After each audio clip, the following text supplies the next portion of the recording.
बाद बाजू चील जंगल के सभी पक्षियों को जमा कर लेती है और बाजू चील काफी ज्यादा गुस्से में होती है।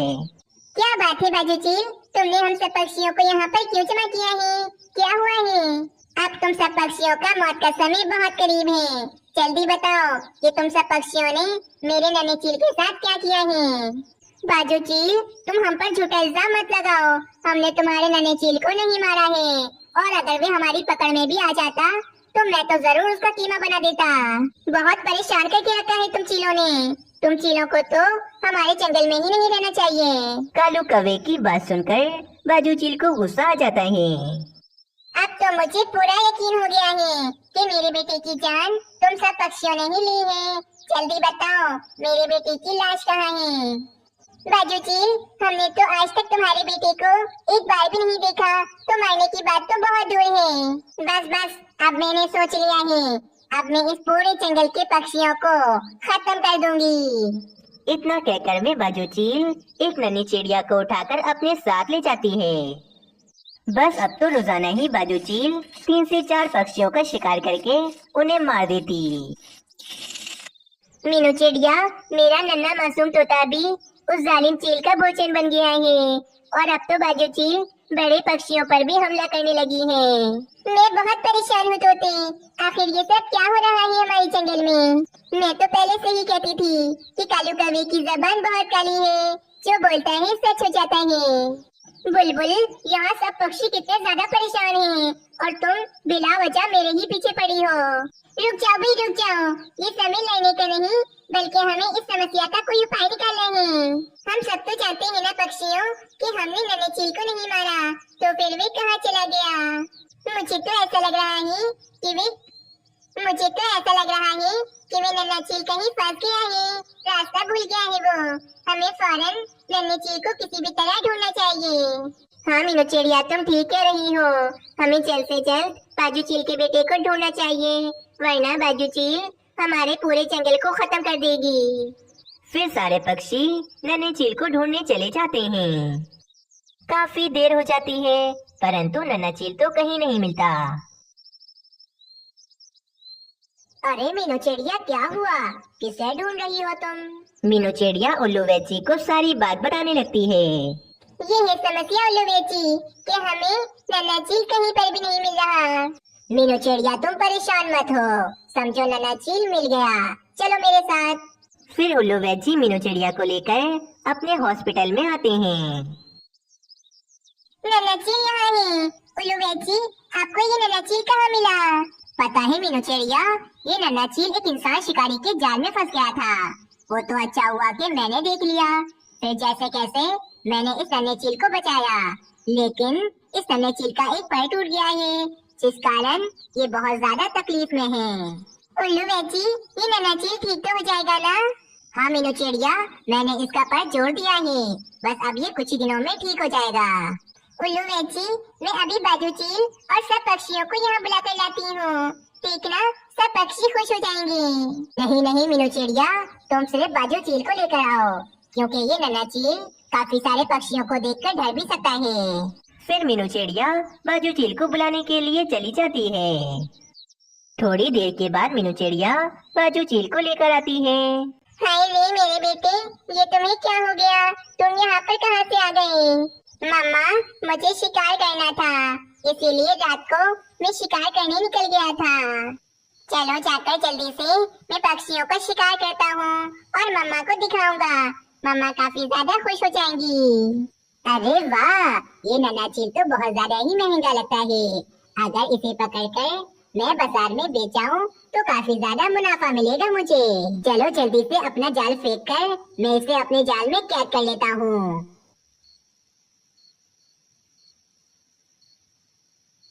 अरे कोई मुझे बाहर निकालो, कोई मुझे बाहर निकालो, मैं जाल में कैद हो गया हूँ।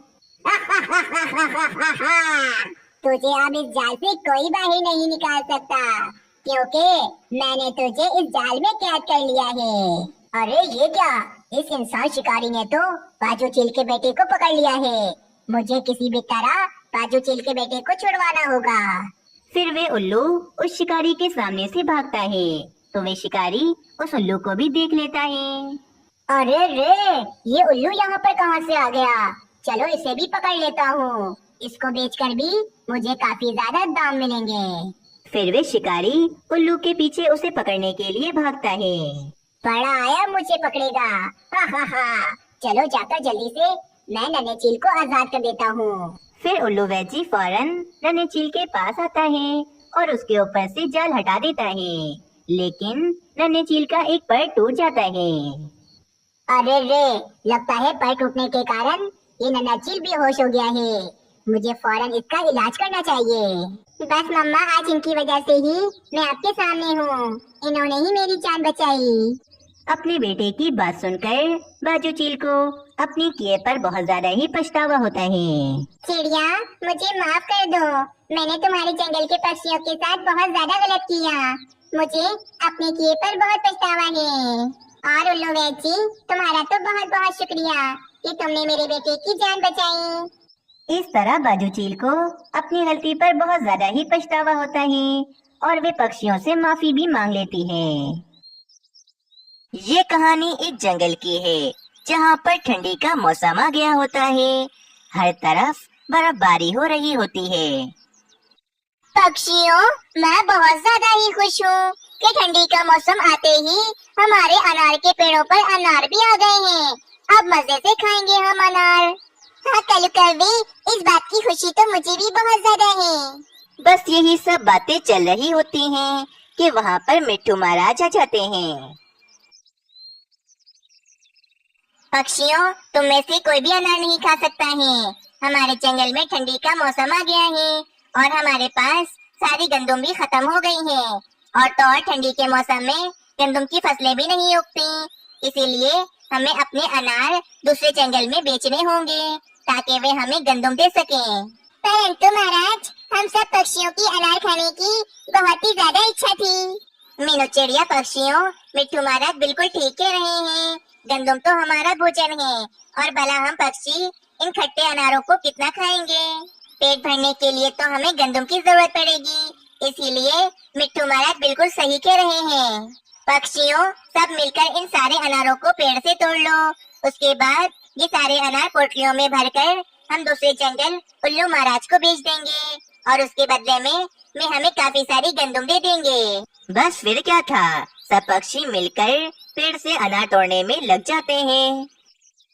कुछ घंटों के बाद सब पक्षियों ने पेड़ से सारे अनार तोड़कर उन्हें पोटलियों में भर दिया होता है। चलो पक्षियों, ये काम तो हो गया। अब बस इन पोटलियों को दूसरे जंगल उल्लू महाराज के पास ले जाना है हमें। कालू कौवे, रात को इन सारी पोटलियों की हिफाजत की जिम्मेदारी तुम्हारी है। तुम इनका अच्छे से ध्यान रखना। ठीक है मीनू चिड़िया, तुम सब पक्षी बेफिक्र हो जाओ।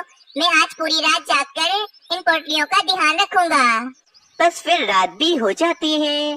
सब पक्षी अपने अपने घरों में सो जाते हैं, परंतु कालू कौवा जाग रहा होता है और अनार की पोटलियों का ध्यान रख रहा होता है।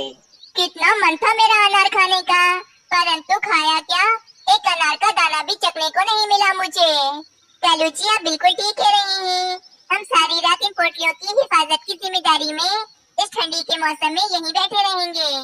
भला इसमें हमारा क्या फायदा? रानी, अगर हम इन अनार की 10 पोटलियों में से एक पोटली छुपा कर रख लें तो उल्लू महाराज को क्या पता चलेगा।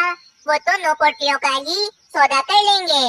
परंतु कालू जी, अगर मिट्ठू महाराज ने उल्लू महाराज से 10 पोटलियों के सौदे की बात की हुई तो हम तो पकड़े जाएंगे फिर।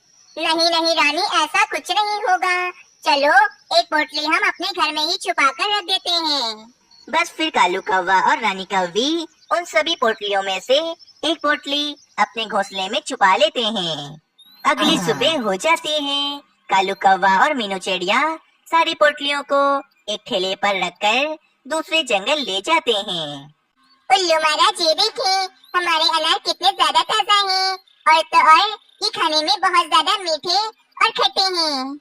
आप इन्हें खरीद कर हमें इसके बदले में गंदम की पोटलियां दे दें। उल्लू महाराज बहुत ज्यादा ही शातिर होते हैं और वे सभी अनार की पोटलियों को देखकर मन ही मन सोचने लगते हैं। अरे वाह, ये अनार तो बहुत ही अच्छी नस्ल के लग रहे हैं। ऐसे अनार तो किसी किसी जंगल में पाए जाते हैं। महंगे और नायाब अनार हैं ये। परंतु ये पक्षी तो बहुत बेवकूफ हैं, जो ये इतने नायाब अनार मुझे बेचने को आ गए हैं। पक्षियों, मैंने देख लिए हैं ये अनार, कोई इतने भी ज्यादा खास नहीं, परंतु मैं इन्हें सिर्फ मिट्टू महाराज के लिए खरीद रहा हूँ। वो मेरे बहुत ही पुराने और अच्छे दोस्त हैं। देखो भाई, इन 10 अनार की पोटलियों के बदले में मैं सिर्फ तुम्हें 5 गंदम की पोटलियाँ ही दे सकता हूँ। 5 गंदम की पोटलियाँ? परंतु उल्लू महाराज, ये तो आप बहुत ही ज्यादा कम दे रहे हैं। मीनू चिड़िया, ये भी मैं तुम्हें ज्यादा दे रहा हूँ। तुम्हारे बेकार अनार की यही कीमत है, लेकिन पहले मैं ये पोटलियाँ तो गिन लूँ, कहीं ये 10 से कम तो नहीं है ना? ये बात सुनकर तो कालू कौवा काफी ज्यादा परेशान हो जाता है। फिर उल्लू महाराज उन पोटलियों को गिनने लगते हैं। धोखेबाज हो तुम सब पक्षी, तुम दोनों मुझे 10 अनार की पोटलियों का कहकर मुझे 9 अनार की पोटलियाँ बेच रहे थे और गंदम की 10 पोटलियाँ मुझसे मांग रहे थे। वो तो अच्छा हुआ कि मैंने गिन लिया, वरना बैठे बिठाए मुझे एक पोटली का चूना लग जाता। मुझे नहीं पता उल्लू महाराज कि ये 10 पोटलियों के बजाय 9 पोटलियाँ कैसे हैं, हमें तो खुद नहीं पता था।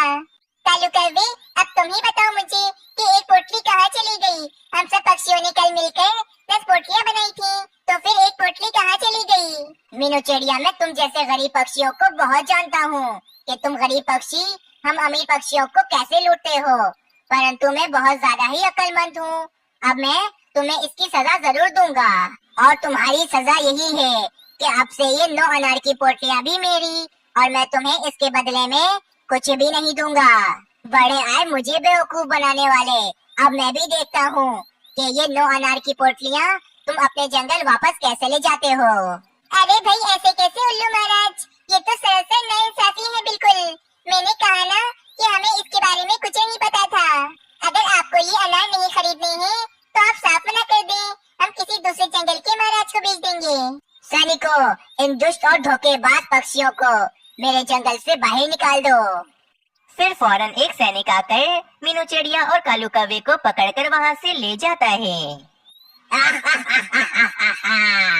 कैसा मैंने बेवकूफ बनाया उन मूर्ख पक्षियों को, ना ही उनको गंदम दी, ना ही कुछ और उनके बड़े बड़े अनार मैंने हथिया लिए हैं। वहीं दूसरी तरफ सब पक्षी कालू कौवे को बहुत बातें सुना रहे होते हैं। कालू कौवे, तुमने हम पक्षियों के साथ बहुत बुरा किया है। क्या जरूरत थी उन पोटलियों में से एक पोटली चुराने की? पक्षियों, मेरा बहुत मन था अनार खाने का, बस इसीलिए मैंने एक पोटली अपने पास रख ली थी। मुझे क्या पता था कि उल्लू महाराज हमारे साथ इतना बुरा करेंगे। माना कि पक्षियों कि कालू कौवे ने एक पोटली चुराकर बिल्कुल अच्छा नहीं किया, परंतु उल्लू महाराज को तो देखो, उन्होंने हमारे साथ कितना ज्यादा गलत किया है। हमें कितनी आसानी से बेवकूफ बनाकर हमारी सारी पोटलियाँ हमसे छीन ली हैं। बस यही सब बातें चल रही होती हैं कि कबूतर पड़ोस के जंगल से अपने जंगल में वापस आ जाता है और पक्षियों से कहता है, अरे पक्षियों, ये अपने सामने अनार की पोटली रखकर आराम से अनार खा रहे हो, मुझे भी खिलाओ अनार। कबूतर भाई, हम सब पक्षी बहुत ज्यादा ही परेशान हैं। हमारे साथ दूसरे जंगल के महाराज ने बहुत ही बुरा किया है। फिर मीनू चिड़िया उल्लू महाराज की सारी बात कबूतर को बताती है। मीनू चिड़िया, वे उल्लू महाराज को मैं बहुत अच्छी तरह से जानता हूँ, वे बहुत ज्यादा ही शातिर हैं। तुम सबके ये अनार तो मुझे बहुत ज्यादा ही महंगे और अच्छी नस्ल के लग रहे हैं। ऐसे अनार तो किसी भी जंगल में नहीं पाए जाते। यकीनन उल्लू महाराज ने इतने अच्छे अनार देकर तुम सब पक्षियों को बेवकूफ बनाया है। परंतु कबूतर, वे उल्लू महाराज तो हमारे अनार को खराब कह रहा था। अरे यही तो उसकी शातिरगिरी है, वे अच्छी चीज को खराब कहकर उसी चीज को हथिया लेता है। मतलब कबूतर भाई, हमारे अच्छे अनार के बदले में उल्लू महाराज को हमें 10 गंदम की पोटलियाँ देनी चाहिए थी। हाय वे, हम पक्षियों को पहली बार किसी ने इतनी बुरी तरह से बेवकूफ बनाया है। अब तो हमारे पास खाने को एक दाना भी भोजन नहीं बचा है। मीनू चिड़िया, तुम चलो मेरे साथ, और कालू कौवे तुम भी मेरे साथ चलो। अभी उस उल्लू महाराज को हम सबक सिखाते हैं चलकर। फिर वे कबूतर सब पक्षियों को अपना उपाय बताने लगता है। फिर मीनू चिड़िया, कालू कौवा और कबूतर अपनी आखिरी अनार की पोटली लेकर उल्लू महाराज के पास चले जाते हैं। तुम सब फिर से आ गए यहाँ पर। कहा ना एक बार कि नहीं मिलेगी गंदम, चले जाओ यहाँ से तुम सब। उल्लू महाराज, हम पक्षियों से बहुत बड़ी गलती हो गई थी, जिसकी आपने हमें गंदम न देने की अच्छी सजा दी है। परंतु ये देखें, मैं ये एक अनार की पोटली लाया हूँ और मैं जानता हूँ कि ये अनार बहुत ही ज्यादा अच्छे हैं। ये एक पोटली तो सिर्फ मैं आपको दिखाने के लिए लाया हूँ। हमारे पास ऐसे बहुत सारे अनार हैं जो हमारे जंगल में लगे हुए हैं। क्या मतलब तुम्हारे जंगल में ऐसे और भी बहुत ज्यादा अनार लगे हुए हैं? हाँ उल्लू महाराज, हमारे पास ऐसी 20 अनार की पोटलियाँ और हैं जो हम आपको बेचना चाहते हैं। परंतु 20 अनार की पोटलियों के बदले में हम पूरी 10 गंदम की पोटलियाँ लेंगे आपसे। 20 अनार की पोटलियों का सुनकर तो उल्लू महाराज सोचते हैं, अगर 20 अनार की पोटलियाँ और मिल जाएंगी तो मेरा बहुत बड़ा फायदा हो जाएगा। मैं इन दुष्ट पक्षियों को 10 गंदम की पोटलियाँ दे देता हूँ। मेरा ज्यादा नुकसान नहीं है, बल्कि फायदा ही फायदा है मेरा। ठीक है कबूतर, मुझे ये सौदा पक्का है। तुम जल्दी से लाकर मुझे 20 अनार की पोटलियाँ दे दो। ठीक है उल्लू महाराज, परंतु मेरी एक शर्त है। इस बार पहले 10 गंदम की पोटलियाँ हम अपने जंगल ले जाएंगे, फिर ही हम 20 अनार की पोटलियाँ आपको लाकर देंगे। हाँ भाई हाँ, मुझे सौदा कबूल है, बस जल्दी से मुझे 20 अनार की पोटलियाँ लाकर दे दो। और फिर मीनू चिड़िया, कालू कौवा और कबूतर 10 गंदम की पोटलियाँ अपने जंगल ले जाते हैं। हमने उल्लू महाराज को कितनी ही आसानी से बेवकूफ बना दिया है। सब पक्षी बहुत ज्यादा ही खुश हो जाते हैं और अब उनके जंगल में भोजन की कोई कमी ना थी। दूसरी तरफ उल्लू महाराज तो बस इंतजार करते ही रह जाते हैं, परंतु उनकी 20 अनार की पोटलियाँ तो अभी तक कोई भी पक्षी नहीं लेकर आया। महाराज, मुझे तो ऐसा लगता है कि वे पक्षी आपको बेवकूफ बनाकर आपकी 10 गंदम की पोटलियाँ ले गए हैं और अब वे वापस नहीं आने वाले। मुझे भी ऐसा ही लगता है कि वे पक्षी मुझे बेवकूफ बनाकर मुझसे मेरी 10 गंदम की पोटलियाँ ले गए। महाराज, अगर आप हुक्म दें तो अभी हम उनके जंगल पर जाकर हमला कर देते हैं और उनके जंगल के सभी पक्षियों को हम खत्म कर देते हैं। नहीं, ऐसा मत करना। उनके जंगल के पक्षी बहुत ताकतवर हैं, वे हमें नुकसान पहुंचा सकते हैं। हम ऐसा कुछ नहीं करेंगे। बस फिर इस तरह उल्लू महाराज को अपनी गलती की सजा मिल जाती है। अगर आप सबको ये कहानी अच्छी लगी तो चैनल को जरूर सब्सक्राइब करें और कमेंट सेक्शन में अपनी राय देना बिल्कुल ना भूलें।